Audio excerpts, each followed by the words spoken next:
میں حافظ صاحب کا تہ دل سے شکریہ ادا کرتا ہوں۔ ہماری آج کی کانفرنس کے لیے انہوں نے اپنی امریکہ کی دعوت کو نامنظور کیا اور ہماری دعوت کو قبول کیا، یہ ان کی بہت بڑی قربانی ہے۔ حافظ صاحب نے جو بات فرمائی ہے، کویت کا ایک یاسر حبیب لندن میں بیٹھا ہے جو سارا یہ بکواس کر رہا ہے۔ ہم یہاں کی حکومت سے مطالبہ کرتے ہیں کہ اسے یہاں سے نکالا جائے تاکہ مسلمانوں کے جذبات مجروح نہ ہوں۔ میرے مخدوم اور استاذ العلماء حضرت علامہ ڈاکٹر خالد محمود صاحب، میرے پاس الفاظ نہیں کہ میں ان کا شکریہ ادا کر سکوں۔ بیماری، آپ ان کا چہرہ بھی دیکھ رہے ہیں کتنی کمزوری ہے، اس کے باوجود میں نے ان سے عرض کیا، وہ نقاہت، کمزوری، بیماری کے باوجود یہاں تشریف لائے ہیں۔ اللہ ان کو صحت دے اور اللہ ان کا سایہ تا دیر ہمارے سروں پہ قائم رکھے۔ حقیقت یہ ہے کہ اس وقت پورے عالم اسلام میں ہمارے لیے یہ اتنی بڑی نعمت ہے کہ اللہ تعالیٰ ان کے وجود کو باقی رکھے تاکہ ہم اس نعمت کا شکریہ ادا کرتے رہیں۔ جس طرح میں نے پہلے عرض کیا کہ امام اہل سنت حضرت مولانا عبدالشکور لکھنوی رحمۃ اللہ علیہ، جنہوں نے مدح صحابہ، عظمت صحابہ پہ سب سے پہلے ہندوستان میں کام شروع کیا، اور انہی کا ہی فیض ہے کہ پاکستان میں مناظر اسلام مولانا عبدالستار توسیع رحمۃ اللہ علیہ ان کے شاگرد بھی تھے۔ انہوں نے پورے ملک کے اندر اس پیغام کو پہنچایا۔ انہوں نے ہماری دعوت کو قبول کیا۔ میرا ان سے وعدہ تھا کہ جب بھی تشریف لائیں گے انشاءاللہ فوراً آپ کا بیان کروائیں گے۔ اب وہ تشریف لاتے ہیں اور اپنے مخصوص انداز میں آپ کے سامنے خطاب کرتے ہیں، آپ سنیں گے تو انشاءاللہ ایمان تازہ ہوگا۔ حضرت مولانا عبدالعلیم فاروقی صاحب وہ تشریف لاتے ہیں۔ بسم اللہ الرحمن الرحیم۔ الحمدللہ وکفا والصلاة والسلام علی سیدنا المصطفیٰ وعلى آلہ واصحابہ وبارک وسلم تسلیما کثیرا کثیرا طیبا مبارکا فیہ مبارکا علیہ کما یحب ربنا ویرضا جل جلالہ عم نوالہ۔ رب اشرح لی صدری ویسر لی امری واحلل عقدۃ من لسانی یفقہوا قولی۔ اما بعد، حضرات علماء اکرام، بزرگوں، دوستوں اور عزیزوں، عظمت صحابہ کے عنوان پر یہ کانفرنس جو یہاں برمنگھم میں منعقد کی جا رہی ہے، اسی عنوان پر جمعیت علماء ہند کی طرف سے دہلی میں ابھی 3 سال پہلے امام حرم کو حضرت مولانا ارشد مدنی دامت برکاتہم نے دعوت دی اور شیخ سدیس تشریف لائے۔ گویا اس عنوان کو جلا بخشنے کے لیے دہلی میں جمعیت کی طرف سے یہ پروگرام کیا گیا۔ پھر اس کے بعد میں نے دیکھا کہ ہندوستان میں اور ہندوستان کے علاوہ دوسرے ملکوں میں بھی یہ عنوان چل پڑا۔ آپ جانتے ہیں کہ صحابہ اکرام رضوان اللہ تعالی علیہم اجمعین سے ہمارا کوئی رسمی رواجی قسم کا قانونی رشتہ نہیں ہے، یعنی صحابہ اکرام کو ہم مان لیں اور ان کی قدر کریں اور ان کے فضائل و مناقب بیان کرتے رہیں۔ یہ کوئی مسئلہ ایسا نہیں ہے کہ کر لے تو اچھا ہے، نہیں کرے تو کچھ برا نہیں۔ یاد رکھیے صحابہ اکرام قرآن کی ریڑھ کی ہڈی ہیں۔ صحابہ اکرام کو اگر ہٹا دیا جائے گا تو اسلام لفظ بے معنی ہو جائے گا۔ صحابہ کو ماننا ہماری مجبوری ہے، اور عجیب اتفاق ہے کہ صحابہ کو تو نہیں مانیں گے لیکن ساری دنیا میں اتحاد کا پیغام عام کریں گے کہ یہ عظمت صحابہ والے یہ کیا کر رہے ہیں، یہ حیات القلوب لیے بیٹھے ہوئے ہیں، یہ ملا باقر مجلسی کی روایتیں بتا رہے ہیں، یہ کہہ رہے ہیں کہ نبی کے بعد سب کے سب مرتد ہو گئے، یہ بتا رہے ہیں کہ ہمارا یہ اعتقاد ہے۔ بتاؤ یہ بتانے والا فساد کرنے والا ہے یا اس کی بنا ڈالنے والا فساد کرنے والا ہے؟ یہ ملا باقر مجلسی تو ایک مورخ ہیں، ایک مولوی ہیں، ایک عالم ہیں، ان کے اور ابا دادا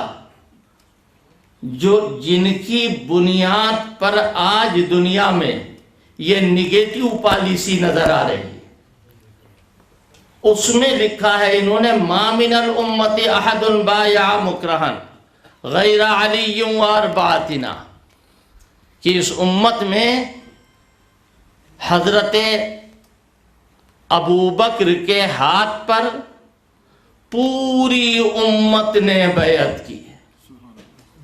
ہاں 4 آدمیوں نے بیعت تو کی مگر رضا اور رغبت کے ساتھ نہیں کی۔ آپ غور کیجئے، اور پھر اسی کے ساتھ ساتھ یہ بھی لکھ رہے ہیں ارتد الصحابۃ کلہم الا ثلاثۃ، کہ تمام صحابہ حضور کے بعد مرتد ہو گئے مگر 3 بچے۔ اور ایک صاحب نے تو اور آگے بڑھ کے لکھا ہے وَإِنْ أَرَدْتَ الَّذِي لَمْ يَشُكْ فِيهِ فَهُوَ عَمَّارُ بْنُ یاسر، اگر ایسے آدمی کو تلاش کرنا چاہتے ہو جس کو قطعی شک کے ایمان نہیں ہوا تو وہ اکیلے عمار ابن یاسر ہے۔ سبحان اللہ سبحان اللہ۔ یہ ایک آدمی کا نقل کیا ہوا ایمان ہمارے لیے کافی ہو جائے گا؟ پوری جماعت 1,24,000 کی جماعت، 1,20,000 کی جماعت کو کنڈم کرنا فساد ہے یا اس کو ماننا فساد ہے؟ آپ کو غور کرنا پڑے گا۔ کسی کو آج صحابہ سے دشمنی نہیں ہے، کسی کو صحابہ سے دشمنی نہیں ہے۔ جو صحابہ سے دشمنی کر رہے ہیں یاد رکھو ان کو بھی صحابہ سے دشمنی نہیں ہے، ان کو در حقیقت قرآن سے دشمنی ہے۔ وہ قرآن کی عداوت میں قرآن کے راویوں کو مضروب کر رہے ہیں، قرآن کے راویوں کو مجہول کر رہے ہیں اور ان کو مجروح کر رہے ہیں۔ میں آپ کے سامنے طالب علمانہ طور پر چند باتیں عرض کرنا چاہتا ہوں بہت تھوڑے وقت میں، جلدی جلدی اس کو سن لیجئے، اگر کوئی نتیجہ نکلے تو اللہ تبارک و تعالیٰ آپ کو اور ہم کو اس سے فائدہ پہنچائے، اور اگر کوئی بے نتیجہ ہے تو میں سمجھتا ہوں کہ قرآن حدیث کی کوئی بات بے نتیجہ نہیں ہوا کرتی۔ صحابہ اکرام رضوان اللہ تعالی علیہم اجمعین کے فضائل و مناقب بیان کرنا ایک کام سب مسجدوں میں ہو رہے ہیں۔ فضائل اعمال کھولی جاتی ہے، پڑھی جاتی ہے، اس میں فضائل صحابہ، یہاں یہ مسئلہ نہیں۔ میں عرض کرنا چاہتا ہوں کہ صحابہ کا مقام کیا ہے، صحابہ کا مرتبہ کیا ہے۔ ایک مرتبہ ہمارے یہاں لکھنؤ میں ایک کانفرنس ہوئی عظمت صحابہ و اہل بیت کے عنوان سے، اور اس کانفرنس کے کرنے والے میں انتہائی ادب کے ساتھ عرض کر رہا ہوں تاکہ کسی کا دل جو ہے اس کو ٹھیس نہ لگے۔ وہ منعقد کرنے والے اہل حدیث حضرات تھے جو اپنے آپ کو اہل حدیث کہتے ہیں۔ ہم اس کا ترجمہ چاہے غیر مقلد کر دیں تعارف کے لیے، لیکن بہرحال وہ اپنے آپ کو اہل حدیث کہتے ہیں۔ تو انہوں نے کہا یہ کانفرنس ہم اس لیے کر رہے ہیں کہ لوگ یہ سمجھ لیں کہ ہم صحابہ کو ماننے والے ہیں۔ اور فوراً میری تقریر کا اعلان ہوا بعد میں نے کہا کہ جناب چلیے ہم لکھ کے دیے دیتے ہیں آپ صحابہ کو مانتے ہیں، تو کیا آپ فضائل صحابہ نہیں کریں گے؟ مقام صحابہ نہیں بیان کریں گے؟ کیا اس لیے ہم صحابہ کا تذکرہ کریں کہ لوگ یہ سمجھیں کہ ہم صحابہ والے؟ اگر یہ ایمان اور عقیدہ ہے تو یاد رکھو بیکار ہے، کوئی فائدہ نہیں۔ ہم نے کہا ہمارا مزاج تو یہ ہے اور ہمارا ایمان تو یہ ہے کہ اگر ہم چاند پر جائیں اور وہاں کوئی نہ ہو تو بھی ہم ابو بکر، عمر اور عثمان و علی کی رٹ گائیں، کوئی سننے والا ہو یا نہ ہو۔ ہمارا ایمان ہے، ہمارا اعتقاد ہے یہ۔ کیوں؟ یہ قرآن کے راوی۔ صحابہ اکرام اپنے نماز کی بنیاد پر صحابی، اپنے روزوں کی بنیاد پر صحابی ہیں۔ یاد رکھو حضرت صدیق اکبر کی عمر 63 سال کی، 40 سال تک تو حضور نے اپنی نبوت کا اعلان نہیں فرمایا۔ 40 سال نکال دیجئے، 40 سال نکال دیجئے، اتنے دنوں تک انہوں نے نماز پڑھی، 40 سے لے کر کے 63 سال تک، یعنی 40 سے 50 10 اور 50 سے 60 20 اور 3 23 سال، 23 سال تک نماز پڑھی۔ اور ایک 80 سال کے بزرگ حرم میں کھڑے ہوئے ہیں، وہ کہہ رہے ہیں میں نے تو جب سے میں بالغ ہوا آج تک کوئی نماز نہیں چھوڑی، کیا میں ابو بکر سے آگے بڑھ گیا؟ کہا جائے گا میاں نمازوں کی بنیاد پر نہیں یہ معاملہ ہے۔ اگرچہ ہم کسی معاملے میں شرمندہ نہیں ہیں، صحابہ اکرام کی نمازیں تو وہ ہیں کہ پڑھنے کے بعد اسی دنیا میں ان کو پتہ چل گیا کہ قبول ہو۔ حضرت ابوبکر صدیق تو امام الصحابہ ہے۔ قرآن کیا کہہ رہا ہے؟ والذین یبیتون لربہم سجدا وقیاما، یہ وہ لوگ ہیں جو اپنی راتوں کو بتا رہے ہیں، کبھی سجدے میں پڑے ہوئے ہیں کبھی قیام میں۔ فرمایا کانوا قلیلا من اللیل ما یہجعون، یہ راتوں میں کم سوتے ہیں، ساری رات اللہ کو یاد کرتے ہیں، نمازوں میں گزارتے ہیں، اور جب صبح ہونے لگتی ہے تو کہتے ہیں اے اللہ ہمارے گناہوں کو معاف فرما دیجئے۔ ان کا حال قرآن میں نہ معلوم کتنی جگہ، ہم نہیں کہہ رہے ہیں، قرآن ان کو تہجد گزار کہہ رہا ہے۔ ان ربک یعلم انک تقوم ادنی من ثلثی اللیل ونصفہ وثلثہ وطائفۃ من الذین معک۔ یہ ساری عمر، ساری جماعت صحابہ اکرام کی نبی کے ساتھ کھڑے ہوتے ہیں۔ اللہ اللہ قربان جاؤ، ان کی نمازیں نبی کی نمازوں کے ساتھ اللہ بتا رہا ہے، اور یہ کہہ رہا ہے کہ جس طرح آپ کی نماز کا علم اللہ کو ہے، ایسے ہی آپ کے ساتھ آپ کے صحابہ کی نماز کا علم اللہ کو ہے۔ معلوم یہ ہوا کہ نبی اور نبی کے صحابہ کی نمازیں اللہ تبارک و تعالیٰ نے قبول فرما لی، اور قبول فرما کے اس کی اطلاع دے دی۔ کسی روایت میں نہیں کہ ہم کہتے ہیں ملا باقر مجلسی یہ کہہ رہے ہیں، حملہ حیدری یہ کہہ رہے ہیں، جلاء العیون میں یہ لکھا ہے اور دم الحتول میں یہ لکھا ہے اور فلاں جگہ یہ لکھا ہے۔ ہم یہ نہیں، قرآن کی آیت بول رہی ہے اور تم فنا ہو جاؤ گے لیکن قرآن کا ایک حرف نہ بدل پاؤ۔ قرآن بول رہا ہے، اس لیے میں یہ بات کہہ رہا ہوں کہ صحابہ اکرام کا مرتبہ صحابی ہونے کی بنیاد پر بلند، کتنا بلند ہے، موقع نہیں ہے تفصیل میں جانے کا، ورنہ ایک ایک بات بتاتا میں اور عرض کرتا کہ صحابہ اکرام کی بلندی کیوں ہے۔ صحابہ اللہ محتاج ہے صحابہ کا، یاد رکھو اللہ نہ کسی نبی کا محتاج ہے نہ صحابی کا محتاج ہے۔ پھر قرآن میں اے اللہ آپ نے صحابہ کا ذکر کیوں کیا؟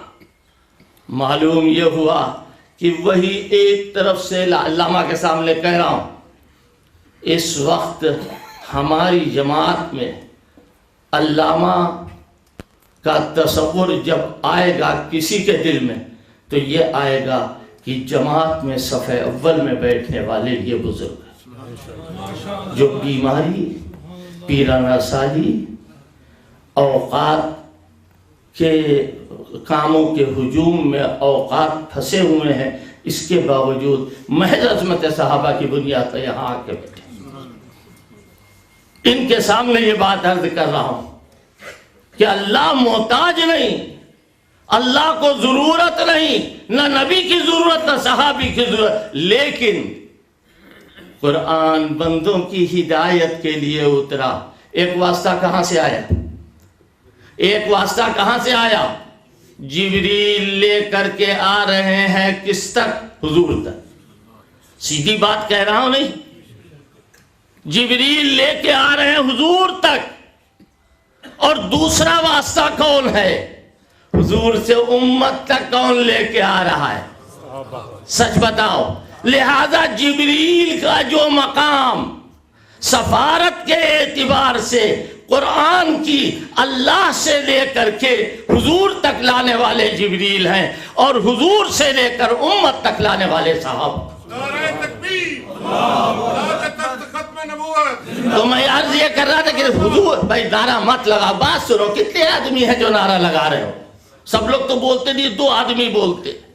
تو میں یہ عرض کر رہا تھا کہ جبریل تک قرآن کہہ رہا ہے لا یأتیہ الباطل، لا یأتیہ الباطل من بین یدیہ ولا من خلفہ تنزیل من حکیم حمید۔ کیا فرمایا؟ باطل سامنے سے بھی نہیں آ سکتا، باطل پیچھے سے بھی نہیں آ سکتا۔ یہ سامنے اور پیچھے کا کیا مطلب؟ حضرت امام شاہ ولی اللہ محدث دہلوی رحمۃ اللہ علیہ فرماتے ہیں ایک واسطے سے جبریل مراد ہے، دوسرے واسطے سے مراد صحابہ ہیں۔ یہ 2 واسطے ہیں۔ باطل سامنے سے بھی نہیں آ سکتا، باطل پیچھے سے بھی نہیں آ سکتا۔ نہ جبریل کو کوئی آدمی ڈائنامیٹ کر سکتا ہے، نہ جبریل کے کوئی آدمی عیب گنا کر مسلمانوں میں اپنا شمار کر سکتا ہے، اور نہ دوسرے واسطے صحابہ کرام میں عیب نکال کر مسلمانوں میں اپنا شمار کر سکتا ہے۔ وہ تو باطل ہے، باطل ہے، باطل رہے۔ یہ بات میں آپ کے سامنے اس لیے عرض کر رہا ہوں کہ ہماری مجبوری ہے صحابہ اکرام، مجبور۔ کیا کہا؟ حضور پاک صلی اللہ علیہ وسلم کو اللہ چاہتا تھا نہیں چاہتا تھا؟ حضور کو اللہ چاہتا تھا نہیں چاہتا تھا؟ حضور کی چاہت سے قرآن بھرا ہے۔ اللہ کو کتنا چاہیتے ہیں؟ ایک آیت یاد آئی، وَالضُّحَىٰ، عشاء کی نماز میں پڑھتے ہیں آپ، علماء بیٹھے ہوئے قرآن حدیث کے جاننے والے، اگر کوئی غلطی کروں گا تو ان کا فرض ہے کہ وہ اس کی اصلاح کرے۔ اللہ کہہ رہا مَا وَدَّعَكَ رَبُّكَ وَمَا قَلَىٰ، اے میرے حبیب، نہ چھوڑا آپ کو اور نہ ناراض ہوا۔ یہ ربو کا بیچ میں گرامر کے حساب سے ضروری ہے۔ میں کہہ رہا ہوں، میں بھی طالب علم ہوں، ربو کا نہ ہو تب بھی بات بری۔ ما ودعک وما قلی، نہیں چھوڑا آپ کو اللہ نے اور نہ ناراض ہوا، بات ختم۔ یہ ربو کا بیچ میں کیوں آ گیا؟ اگر ہم کہہ دیں کہ یہ ربو کا جو ہے وہ دلار میں ہے، پیار میں ہے، رب کا اللہ کو اچھا لگ رہا ہے، صحابہ حضور کا رب اپنے آپ کو بتاتے ہو، اللہ خود خوش ہو رہا کہ محمد کا ما ودعک ربک، نہیں چھوڑا اے محمد تیرے رب نے اور نہ ناراض ہوا۔ یہ ربو کا کیوں بیچ میں آیا؟ دلار میں، پیار میں، محبت میں۔ اللہ کو کتنی محبت ہے حضور سے اندازہ کرو۔ بالکل یہی مضمون اسی قرآن میں صحابہ کے لیے سن لو۔ کچھ لوگ آتے تھے کہتے تھے ہمیں کوئی معجزہ دکھائیے تو ہم مسلمان ہوں، کوئی ایسا معجزہ لائیے کہ جس سے ہم مسلمان ہو جائیں۔ کچھ تھے ایسے خبتی دنیا میں، تم ان سے کہو تم بھاڑ میں جاؤ، مسلمان ہو یا نہ ہو، تمہیں معجزہ دکھایا جائے گا۔ اور صحابہ اکرام نہ کوئی معجزہ مانگ رہے ہیں، نہ کچھ، مسلمان ہو رہے ہیں۔ قرآن کہہ رہا ہے کہ اے پیغمبر انہیں منہ نہ لگائیے جو الٹی سیدھی باتیں طلب کرتے ہیں۔ وَإِذَا جَاءَكَ الَّذِينَ يُؤْمِنُونَ بِآيَاتِنَا، اور اے پیغمبر جب وہ آئیں جو ایمان لاتے ہیں ہماری آیتوں پر، تو آپ ان سے کہیے سلام علیکم، تم پر اللہ کا سلام ہو۔ اللہ کہہ رہا ہے آنے والے کون؟ یوں ترجمہ کرو، اے پیغمبر جب آپ کے پاس صحابہ آئے تو آپ ان کو سلام کیجئے۔ اور آگے کتب ربکم علی نفسہ الرحمہ، اور ان سے یہ کہیے کہ تمہارے رب نے، وہی بات یہاں چلاؤ، جس طرح اللہ کو محمد کا رب کہتے ہوئے اچھا لگ رہا ہے، ایسے ہی اللہ کو صحابہ کو کا رب کہتے ہوئے اچھا لگ رہا ہے۔ کتب ربکم علی نفسہ الرحمہ، کہ اللہ تبارک و تعالی نے اپنے اوپر یہ بات خود ضروری کر لی کہ وہ تمہارے اوپر رحمت کی بارش کرے گا۔ پتہ ہے آپ کو یہ صحابہ اکرام ہیں، یہ مقام ہے صحابہ اکرام کا، اور یہ عظمت ہے صحابہ اکرام کی۔ سنو مسلمانوں، ایک ہے مومن اور ایک ہے کافر۔ کافر کا جواب مومن اور مومن کا جواب کافر، اور آگے چلو، ایک ہے مخلص اور ایک ہے منافق۔ بات سمجھے نہیں سمجھے؟ ایک ہے مخلص اور ایک ہے منافق، قرآن کی زبان بول رہا ہوں۔ مومن کافر کا جواب تو ہے ہی، لیکن مومن مخلص منافق کا جواب ہے۔ صحابہ اکرام میں دونوں صفتیں موجود تھیں، مومن بھی ہیں مخلص بھی ہیں، اور منافق کافر سے بدتر ہے۔ کیوں؟ ابھی آیت پڑھ رہے تھے نہیں، یہ دو منہ دو فصلیں، منہ پہ کچھ، زبان پہ کچھ، دل کے اندر کچھ۔ قد بدت البغضاء من افواہہم وما تخفی صدورہم اکبر۔ حضور کے پاس آئیں گے تو ابو بکر عمر کا حوالہ دیں گے، اور حضور سے الگ ہوں گے تو کہیں گے ہم ان کا مذاق اڑا رہے تھے۔ یہ منافق، ان کا جواب اللہ نے صحابہ اکرام کو قرار دیا۔ پڑھو قرآن سورہ توبہ پڑھو، میں بہت مختصر کر کے سارا مضمون ختم کر کے چند باتیں عرض کر رہا ہوں۔ سورہ توبہ پڑھو، حضور پاک صلی اللہ علیہ وسلم ایک منافق کی نماز جنازہ پڑھا رہے ہیں، اللہ کا کوئی حکم نہیں۔ حضرت عمر کو الجھن ہونے لگی، حضور آپ اس کا جنازہ پڑھا رہے ہیں؟ نہیں، اللہ نے منع نہیں کیا، میں پڑھا رہا ہوں۔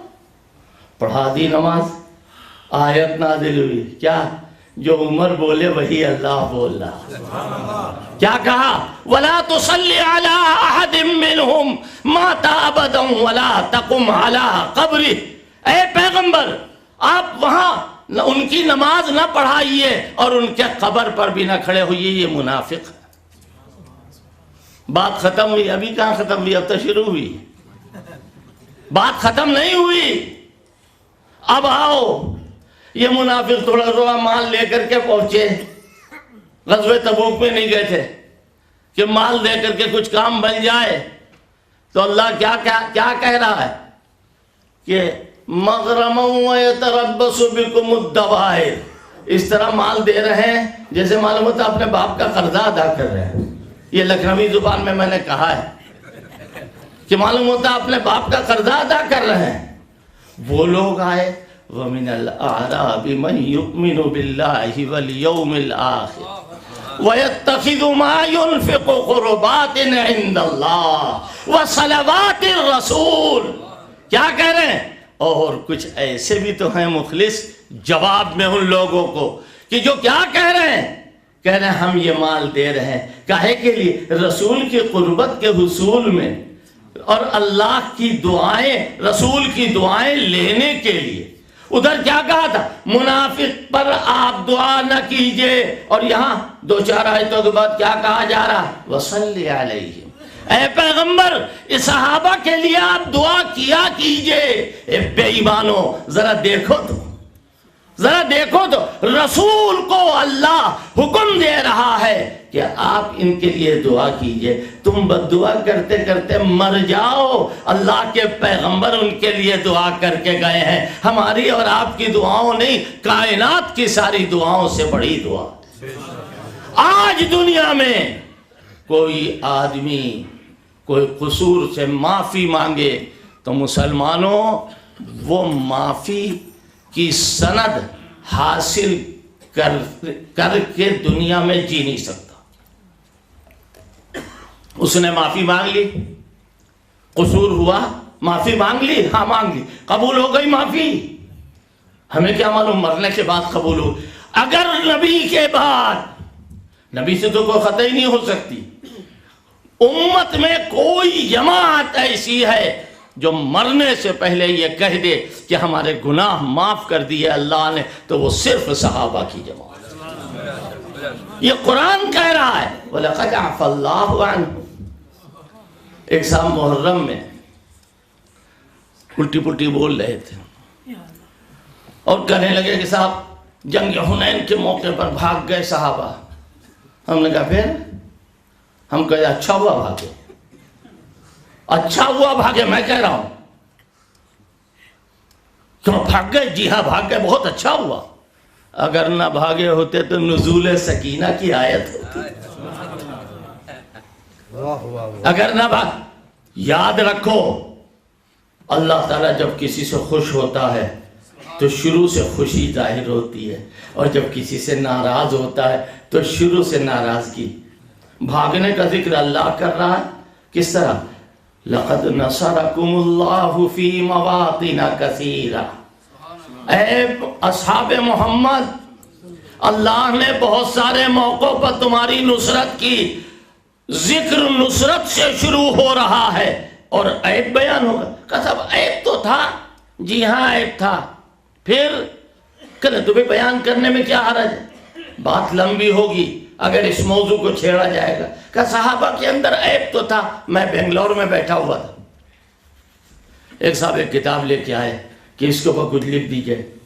میں نے کہا رکھ دیجئے، شام کو دیکھا جائے گا۔ خیر وہ جب کتاب دیکھی اس میں حضرت معاویہ، حضرت عائشہ کا تذکرہ اور برائی کے ساتھ، تو وہ کتاب میں نے اٹھا کر کے دور پھینک دی۔ شام کو وہ آئے لینے کے لیے کہ لکھ دیا آپ نے؟ میں نے کہا نہیں، وہ کتاب رکھی، لے جائیے۔ کہہ لیں کہ آپ نے کچھ لکھا نہیں؟ ہم نے کہا نہیں لکھا، میں ان سے بحث نہیں کرنا چاہتا تھا۔ کہہ لیں صاحب کیوں نہیں لکھا؟ میں نے کہا آپ کتاب لے جائیے، زیادہ باتیں مت کیجیے۔ کہہ لیں نہیں آپ کو بتانا ہوگا۔ ہم نے کہا اللہ کے بندے، اس میں صحابی رسول حضرت معاویہ کا برائی سے تذکرہ ہے اور حضرت عائشہ کا برائی سے تذکرہ ہے، لہذا ہم نہیں اس پر لکھیں گے۔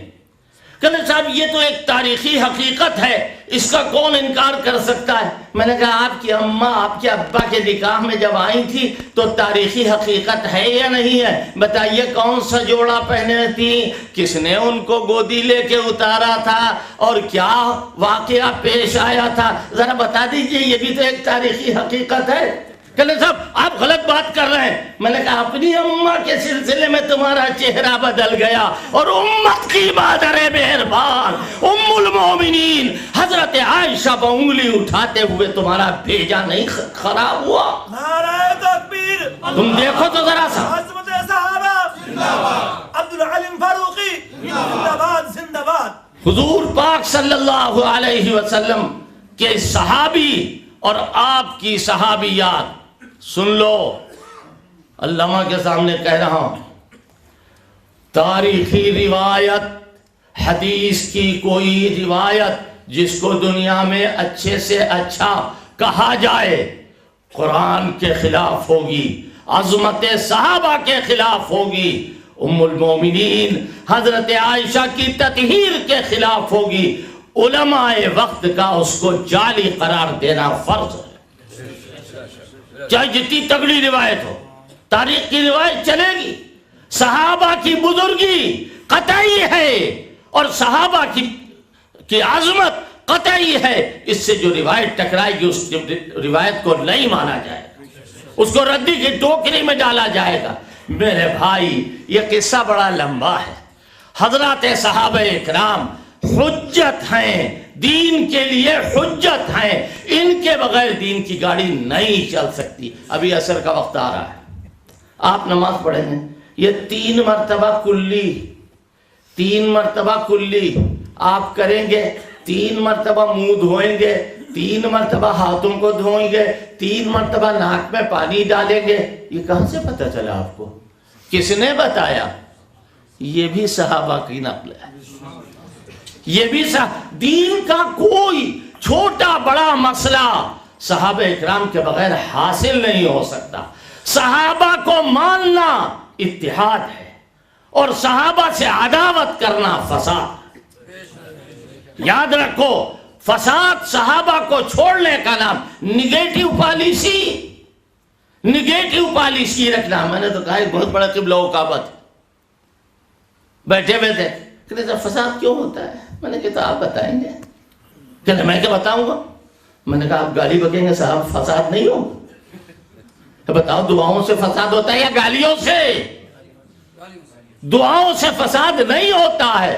ہمارا کام کیا ہے؟ ربنا اغفر لنا ولاخواننا الذین سبقونا بالایمان ولا تجعل فی قلوبنا غلا للذین آمنوا۔ قرآن پاک میں وہ آیات ہمارے بزرگ جن کی طرف آپ کو متوجہ کر رہے تھے، وہ آیات جو نازل ہوئے ہیں، اس سے پتہ چلتا ہے کہ عداوت عائشہ کتنا بڑا جرم ہے۔ صدیقہ، ان کی عداوت قرآن پاک نے جو اصرار کیا ہے، بازے سادہ لو مسلمان بھی اس میں شریک ہو گئے بہکاوے میں۔ لولا اذ سمعتموہ قلتم ما یکون لنا ان نتکلم بہذا سبحانک ھذا بہتان عظیم۔ تم سے یہ نہ ہوا کہ سننے کے بعد تم بغیر چونو چرا کے کہہ دیتے کہ یہ تو بہتان عظیم ہے۔ یہ کس کا مقام؟ یہ ام المومنین کا مقام ہے۔ اس سے جو ٹکرائے گا، یاد رکھو، پاش ہو جائے گا۔ نبی کی آبرو ام المومنین حضرت عائشہ ہے، اور تمام ازواج مطہرات۔ حضرت عائشہ کے باب میں حضرت صدیق اکبر کا تذکرہ آ گیا۔ ان کے مستح کو کچھ داد دہش کیا کرتے تھے، وہ بھی اسی میں شریک ہو گئے۔ تو حضرت صدیق اکبر نے کہا میری لڑکی پر تہمت لگائی، اور میں ان کو مہینے میں ہفتے میں جو دیتا ہوں دوں گا؟ نہیں دوں گا۔ قرآن کی آیت تھی، کیا فرمایا؟ وَلَا يَأْتَلِ أُولُو الْفَضْلِ مِنْكُمْ۔ مبارک ہو اے ابو بکر صدیق، آپ کو مبارک ہو، اللہ آپ کو اولو الفضل کہہ رہا، اللہ آپ کو اولو الفضل کہہ رہا، اور ہم جانتے ہیں کہ آپ اولو الفضل ہیں۔ لہذا یہاں پر جو کہا جا رہا ہے، وہ اس میں ایک پہلو یہ بھی ہے کہ عائشہ دیکھو تمہارے باپ کو ہم اولو الفضل کہہ رہے ہیں۔ حضرت عائشہ کی خوشنودی بھی مقصود ہے۔ وَلَا يَأْتَلِ أُولُو الْفَضْلِ مِنْكُمْ۔ ابو بکر تم بڑے ہو، تم چھوڑو، جانے دو ان کو، جانے دو ان کو، تم ان کو جو دیتے ہو وہ دیتے رہو۔ کیا فرمایا؟ وَالَّذِينَ يَرْمُونَ إِنَّ الَّذِينَ يَرْمُونَ الْمُحْصَنَاتِ الْغَافِلَاتِ الْمُؤْمِنَاتِ لُعِنُوا فِي الدُّنْيَا وَالْآخِرَةِ، دنیا میں بھی ملعون اور آخرت میں بھی ملعون۔ عظمت صحابہ بنیاد ہے دین کی، عظمت صحابہ، مقام صحابہ اور صحابہ اکرام سے تعلق قرآن سے تعلق ہے اور نبی سے تعلق ہے، اور ان کو چھوڑ دینا، اللہ کے پیغمبر کو چھوڑ دینا۔ کیا کہا گیا؟ حدیث ہے، ٹھیک ہے، ہم جانتے ہیں کہ کچھ کمزور ہے، لیکن علماء سوچیں اپنی جگہ پر بیٹھ کے، اذا ظہرت الفتن او البدع او سب اصحابی فلیظہر العالم علمہ۔ عالم اپنے علم کو ظاہر کرے، بدعتوں کا شیوع ہو یا صحابہ کو الٹا سیدھا کہا جائے۔